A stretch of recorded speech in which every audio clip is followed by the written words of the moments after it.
Hi everyone, my name is Mrs. Kuehl and I'm here to introduce you to your next project. This is an architectural project and you're going to be designing a bungalow. So it's a small house design and it's actually going to be a raised bungalow design. So let's go through the requirements for this project. Okay, so you have been hired to design a 1,400 square foot, one-story house to be located in Muskoka on a lake.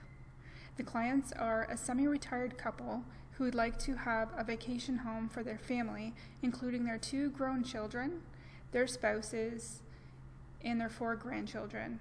The clients understand that housing 10 people could be difficult in such a small space, but are hopeful that your design skills are up to the task.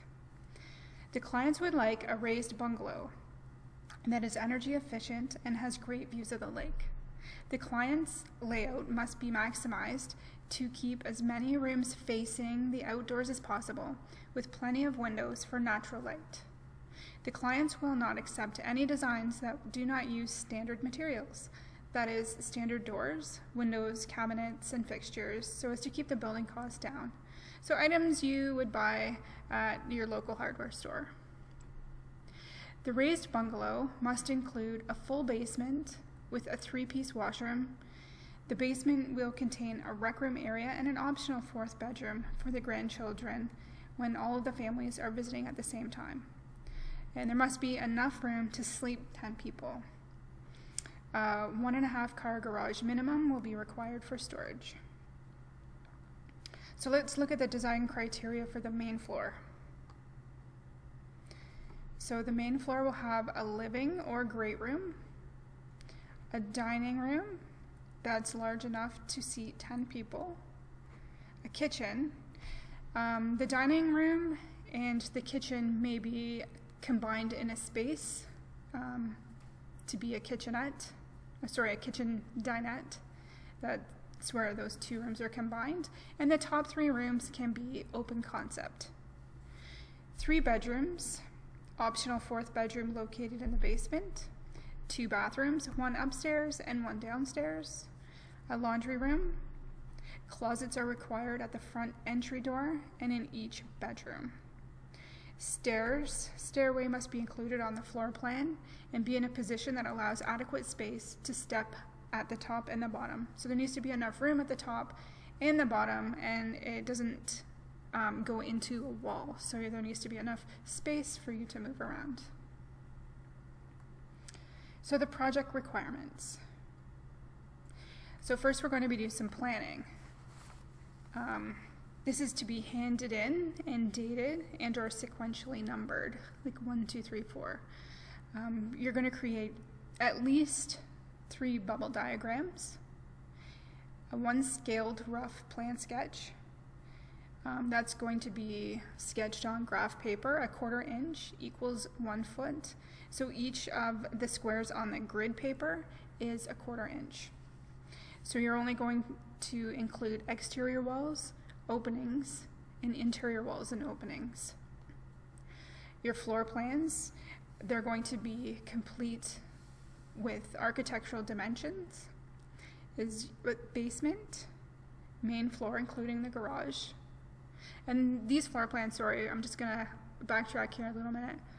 So the floor plans and the elevations and all the rest of those plans, they're gonna be done on Revit. The planning is going to be done with hand. So sorry, let's go back. The floor plans complete with architectural dimensions is the basement, the main floor including the garage. The garage will be attached to the building, whichever side that you find the best, and it's not going to be included in the total square footage of the house. It'll be an extra space. Elevations of the house, front, back, left, and right sides, a foundation plan, a roof plan, and a site plan. Okay, so first I want to review what a raised bungalow looks like. So I'm going to go over to the internet. I just put in the search bar raised bungalow, And it tells you a little about what a raised bungalow typically is. It has a foyer at the ground level, so you walk in the door and there's a foyer, and then you can either go up or down.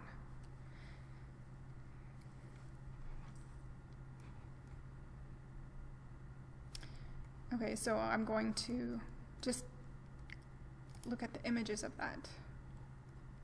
So a raised bungalow will have larger windows in the basement because the foundation is, sorry, the windows are above the ground level. So it's raised up a little bit. And the client wants this because you can add larger windows in the basement, and that will help for if there is a fire at all, if there happens to be a fire in the house, then people can exit the house through these windows safely.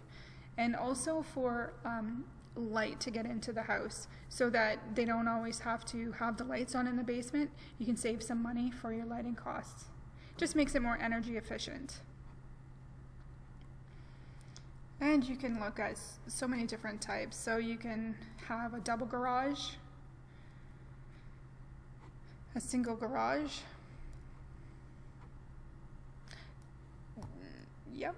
So you can figure that out, whatever you like. 1.5 to 2 car garage sizes. And you can just Google what those sizes are. Okay, so now we're going to figure out, our first plan, is we are going to start planning. We're going to start planning our bungalow. And how we're going to do that is we're first going to start with bubble diagrams. So in the search bar again, I typed in architectural bubble diagrams, and there is a lot of different kinds. So let's start with a very basic one, which is this one.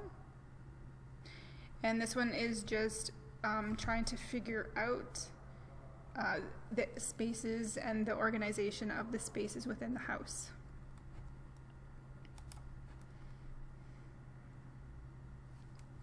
So I'm just going to go back.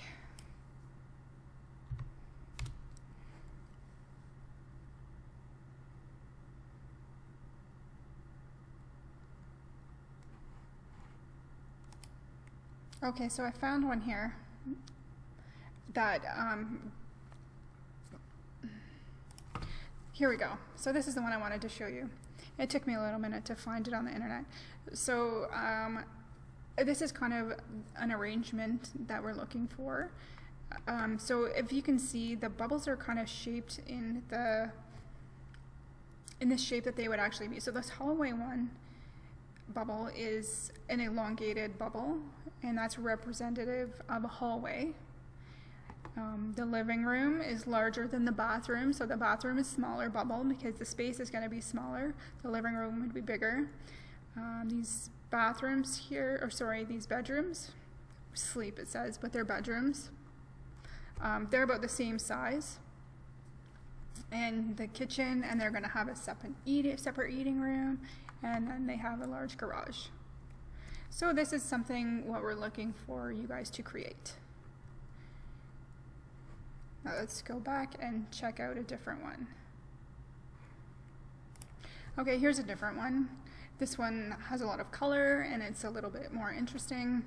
We're not looking for that, we're just looking for you guys to organize your spaces around your house, but it's just a different way to do it.